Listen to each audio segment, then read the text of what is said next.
The effort and the toughness that we had tonight to go out there and defeat this Army team was something, was a joy to watch.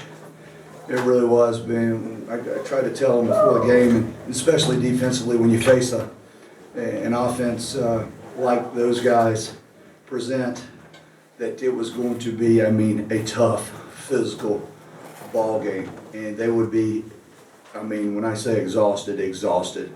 The time of possession that they carry and keep for our defense to stay the course and do what they needed to do and make the play in the end to preserve that win was just special to watch.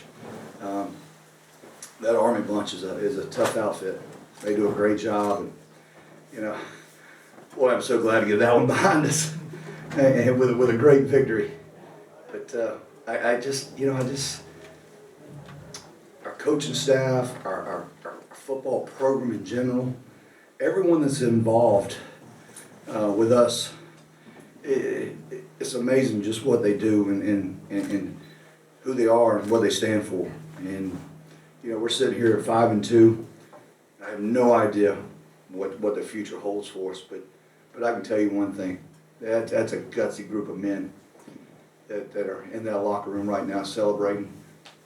And when I say celebrating, when you win, there's, in sports, y'all know, there's no better feeling. But to work the way they work and to do the things they do, and I always tell them, the sacrifice. What are you willing to give up? What exactly are you willing to give up? Is it a Monday night? Is it a Tuesday night? They give up so many things year round. It's just a great sight to see. Coach, could you talk about the play of your linebacker, Trajan Stephen McQueen? I think this is the fourth game that he's had double-digit tackle totals. To tell you the truth, let's just talk about the entire defense. That's such a tough offense, and he's played phenomenal. They all should have had double-digit tackles. In the way they ran the dive up in there. I don't know how many plays they had. How many plays did they have, Allison? How many? 72. I think 69 of them were the fullback. But they just, he does a great job. He comes to work every single day. He's a mild-mannered young man that has a focus in his eyes every single day. And, he's putting out some good efforts. He really is. But I'm telling you, the entire defense tonight, that's such a difficult offense to go against, especially in 4 days. So tough. I hope Dante Wilson comes in here. You probably haven't brought him in, but Dante Wilson, our nose guard. It's hard to play in there. You're getting it from both sides, and what a warrior. You talk about, we played Army. You talk about battle. That man is what a game. Coach, just from after you guys lost the 2 games, the offense has just been on fire lately. The last 3 games. What is it about the offensive line and that you just seen over the last 3 games, or whether it's in practice, that has helped y'all be so successful just within the last 3 games? Oh, I've seen it for, I don't know, what were we, 5-2? I've seen it for 7 games. Yeah, we've dropped 2 contests, but I've seen it in the off season. I saw it the whole month of August. I saw it last spring. I saw it evolve last season. We saw it as a coaching staff. They felt it as a line. Consistency, camaraderie, love for one another, trust for one another, knowing exactly what we're doing and how we're going to do it. That's probably the number one thing. When you look at us, we don't do a whole lot, but we keep it simple, and we leave it up to those guys up front, from their athleticism and their strength, to go take care of it. I think that's what football's about. Certainly you got to have scheme, but to line up and say, hey, I'm fixing to move you from point A to point B, that's a great feeling. And I couldn't be more proud of those guys. I was really ticked off at them a week ago. I didn't think we played very well. I think we set a rushing record last week. And I told them in the first half it was one of the crappiest performances I had seen. and our whole coaching staff agree with us. But they come back and man, what a focus they have, and just a good group. I mean, just a really good group. There's something about teams that have good offensive lines. When you're around them, especially me being a line coach for 21 years, it's special to see those guys. And you know, it's hard because they don't get any credit. I mean, I appreciate you asking the question about them. I mean, they just see these backs running. You know, they don't get mentioned by name. And I'm damn proud of them. So, Coach, just to say congratulations on the big win. Thank you very much. I tell you what, you guys that say that, man, I really do appreciate it. Y'all jump right in here with questions. I appreciate it. It feels good to be congratulated. Yeah, absolutely. So, tell me, you knew that coming in this game it was going to be tough. Did y'all do anything differently to prepare?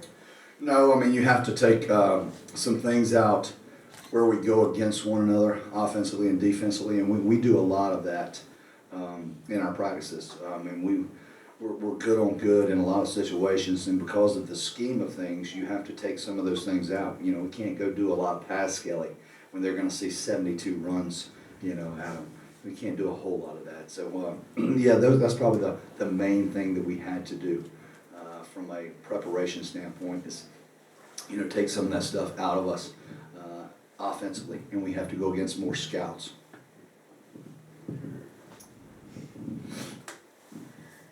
Once again, Coach, congratulations on your win. I tell you, you're a fast learner. You know, that's what they say about me. But what can you say about Dan Ellington's ability out there to find the weapons that you have and just really share the wealth of who's receiving? I would love to bring a tape recorder in here because I believe I answer the question every single week. I mean, this is first of all, it's who he is and how much he enjoys the preparation that goes into the game plan. And he loves studying what we're going to do and where we feel the holes are going to be and what options he has to take them. True student. I mean, when I say a student of the game, he really just studies it so well. He trusts what, and here's the great thing about it. He trusts what we instruct him to do or what we give him options to do. And that goes a long way. When you have such a great relationship with your quarterback coach, your offensive coordinator, myself as the head coach, you can go out there and do amazing things. He's a great athlete and a great young man. That's why he's captain of our football team. That's why he's having the year he's having. Special man. Coach, congratulations on the win. Thank you. When you look at this Army team, and you saw them get offensively, what was the biggest challenge that they presented to you all in preparation? I think, you know, I always worried about having possessions. I think in the first half we had 27 or 28 plays. I'm not really sure, maybe 30. But I was really worried about not having the ball enough. You know, I was the whole week I was like, where are we going to steal the possession? Am I going to have to go for it several times on fourth down? And I was prepared, and you saw us go for it right there at the end. I don't know how many fourth down conversions we had, 2 or 3 maybe, but right there on the, I don't know what yard line it was, the 37-yard line. You know, I was like, well, I'm not going to leave it. We're going to attack them on the fourth down. And once again, Ellington with the sneak. So, you know, I was just worried about keeping the ball and having enough reps and enough plays to go put up the points. Thank you, Coach. Coach over here. Only one penalty and only one fumble loss and no assessed penalties. Talk about the cleanliness of the team on both sides of the ball just tonight. Woo! I mean, when it started out, that ball was like everywhere. When I say that in pregame, I mean, when they looked like meteors skirting off the atmosphere. I mean, and I was like, you know, we've got to really control it. And I don't know if you noticed, but we came out and we opened up with a run, and then we tempoed them, and we went empty. And we were throwing the ball around, and we were managing it quite well. But I was just so concerned with how wet the ball was going to be. But to go out there and have one penalty, and even the fumble had nothing to do with the weather. They had just got quick on it and dropped it right there on the goal line. But it was great to see. I love to see clean ball games. I think that's a testament of who your players are, their discipline. And that's kind of what it is. Hey, Coach, in a game like tonight, you almost couldn't afford to miss a turn, scoring. How big was that stop that gave you guys the ball? And then again, talk about the interception, what happened, what you were looking for on that play and how that came about. Well, first of all, the interception, I mean, just keep it in front of you.